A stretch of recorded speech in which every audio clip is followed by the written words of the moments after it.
Hello, this is the Tradesight U.S. Stocks Futures and Forex Market Preview for Wednesday, the 3rd of February 2021.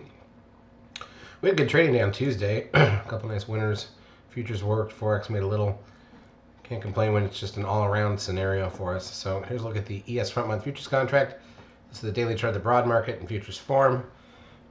Almost back to highs. It's like last week. Never happened. Let's go through the majors. On the daily charts, crude oil up 20 cents, hitting that risk line from that 13 sell signal. So this is a really key point on crude oil. Gold up $8.90. S&P cash gains 52.45. That gives us that 13 seeker sell signal we've been waiting for. So just be aware of that. We do have that in place now on the cash index. NASDAQ 100 up 207. So this has us almost all the way back to that risk line again. Remember, this one already had the 13 sell signal just over a week ago. But now we're tucked up against that risk line, and the S&P has the sell signal. Obviously, a very key point. You know, these signals are right a high percentage of the time, so it'll be interesting. Got to make sure you're on the right side of the trade, and hopefully it lasts. Gives us some action for a couple of weeks here. SOX up 47 points, not new highs. Biotech's up 54.4, not new highs. Russell 2000 up 25.27, kind of near highs. The VIX loses $4.68. Back to 26.73. The trend closes at 1.85. Puts the 10-day or 1.84. Puts the 10-day moving average at 1.12, which is not a signal for us. Nasdaq volume 7.3 billion shares. The advanced decline ratio on the Nasdaq is 1,870. I'm sorry, positive 1,763.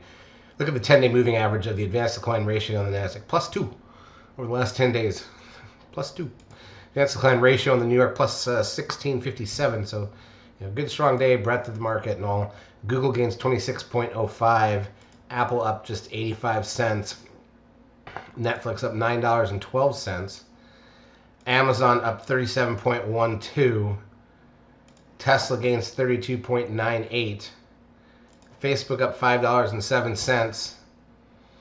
Zoom up $9.91. Goldman Sachs up $12.24. TLT, the 20-year bond ETF, down just 98 cents. The Dow was up 475. Bitcoin's at 36,560. And that is that. In terms of intraday action, here's the 5-minute candle. So we gapped up. Lucky to get everything done in the first hour or two like we did, because look what happens after the first 90 minutes. Complete dead flatness for the entire rest of the day. NASDAQ's no different. So just very unexciting.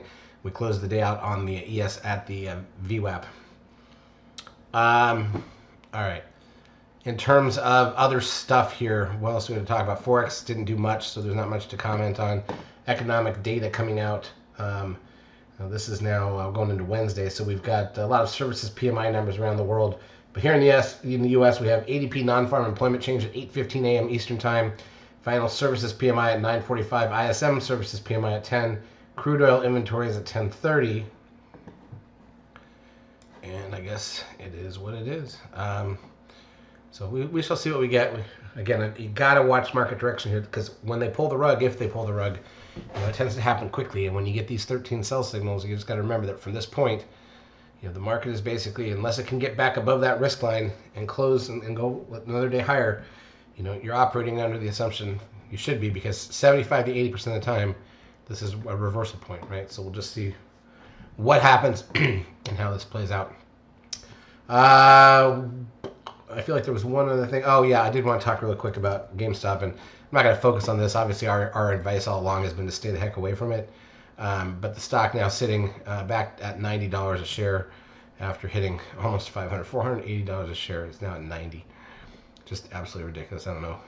Whoever thought it would make sense to play with this stock during the middle of the biggest short squeeze that ends as quickly as possible in history. But a lot of people, unfortunately, are actually getting hurt. First, the shorts got hurt, but I promise you, a lot of people that buy the stock and think that it's going to 2,000 or some ridiculous number just got themselves crushed. And it's not coming back up there either. Charts as usual brought to you by eSignal. If you've not yet taken a trial of our services, feel free to do so. We will help you out for a couple weeks. Have a great trading Wednesday.